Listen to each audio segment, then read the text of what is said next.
ఎప్పుడైతే మనం శ్వాస మీద ధ్యాస పెట్టామో శ్వాస లోపలికి వస్తుంది,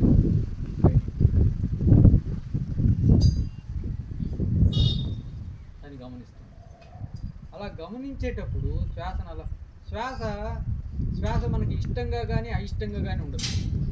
పాల్కోలాగా ఉంటుంది, అరటిపండులాగా ఉంటుంది, లేకపోతే ఒక అమ్మాయిలాగా ఉంటుంది, ఒక అబ్బాయిలాగా ఉంటుంది, ఆకర్షింపబడదు. దాన్ని పట్టుకుంటే ఏదో రుచిగా ఉండి దీన్ని వదలకుండా ఉందామని అనిపించదు.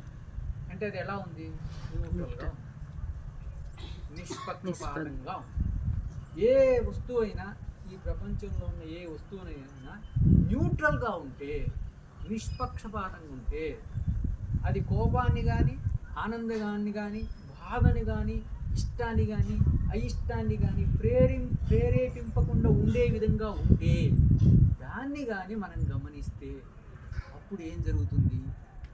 నేను అనేది ఆగిపోతుంది. అది సైంటిఫిక్ ట్రూత్. ఎందుకంటే ఏమీ లేకుండా నిష్పక్షపాతంగా ఉన్నదాన్ని ఇలా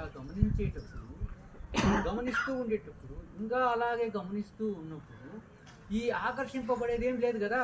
అంటే ఈ భావన పరంపర లోపల కూడబట్టినది ఏదైతే ఉందో అది బయటికి రాదు, అది ప్రేరేపింపబడదు. ఎప్పుడైతే అది ప్రేరేపింపబడదో ఈ చూసే దృష్టి ఏదైతే ఉందో అది నిష్పక్షపాతంగా ఉంటుంది. అలా నిష్పక్షపాతంగా ఉండేటువంటి చూపే జ్ఞానాగ్ని. అలా నిష్పక్షపాతంగా చూసేటువంటి దృష్టినే జ్ఞాన దృష్టి అంటాం. అదే జ్ఞానాగ్ని. ఎందుకంటే చూపు ఎక్కడి నుంచి వస్తుంది? చూపు ఎక్కడి నుంచి వస్తున్నది? మనం మామూలుగా ఏమనుకుంటాం, కళ్ళ నుంచి వస్తున్నాయి. చనిపోయిన వాడికి ఇప్పుడు కళ్ళు ఉన్నాయి కదా, మరి చూడటం లేదు. వాళ్ళ లోపల ఏదో ఉంది కదా, చనిపోక ముందు ఏదైతే ఉందో, ఇప్పుడు మనకి ఏదైతే ఉందో అది వాళ్ళలో లేదు. అక్కడి నుంచి వస్తుంది చూపు. అది చూసేటప్పుడు మధ్యలో ఈ భావన పరంపరలో నుంచి ఏదైనా వచ్చి అడ్డుపడితే వచ్చే చూపు వేరు, చూసే చూపు వేరు. ఈ భావన పరంపరలు, గతం యొక్క పరంపర, మనం అనుకున్నటువంటి ఆలోచనలు ఇవన్నీ లేకుండా ఉన్నప్పుడు వచ్చేటువంటి చూపు దృష్టి. అంటే జ్ఞాన దృష్టి అంటే ఈ భావన పరంపర యొక్క కలుషితం ఏదైతే ఉందో, గతం యొక్క కలుషితం, అనుభూతుల యొక్క కలుషితం లేకుండా ఉండే చూపే జ్ఞానంతో చూసేటువంటి చూపు, జ్ఞాన దృష్టి. జ్ఞాన దృష్టి అన్నామంటే అక్కడ మన దృష్టి సపరేట్ కాదు, జ్ఞానమే. అదే జ్ఞానం.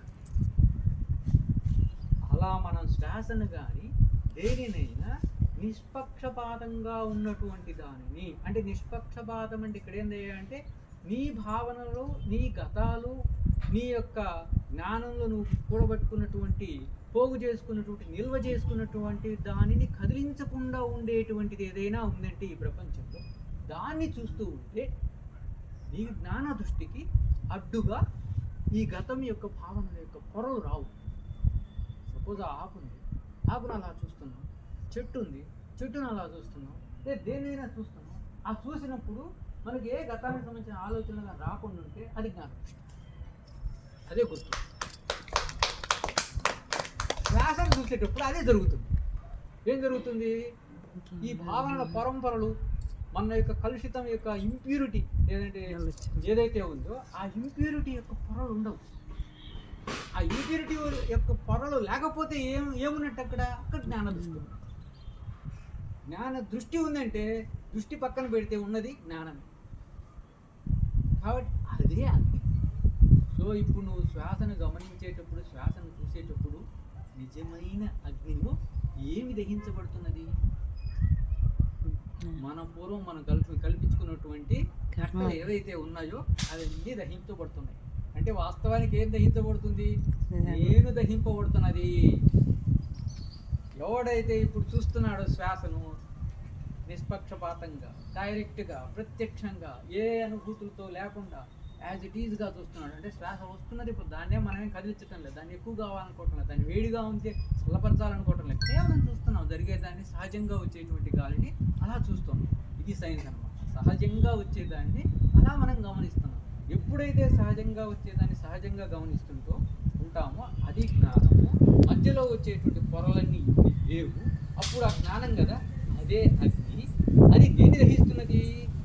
ఇంతకుముందు మనం కూడబెట్టుకున్నా చూసావా, అవన్నీ ఎక్కడున్నాయి? శరీరంలోనే ఉన్నాయి, మెదడులోనే ఉన్నాయి, నిల్వ చేయబడి ఉన్నాయి. ఆ నిల్వ చేయబడినవన్నీ కూడా దగ్ధమవుతాయి. ఇదేమి అగ్నిగా, అగ్ని అంటే మంట పుట్టేటువంటి కంప్యూటర్లో మనం ఏదైనా ఏర్పరచుకుంటే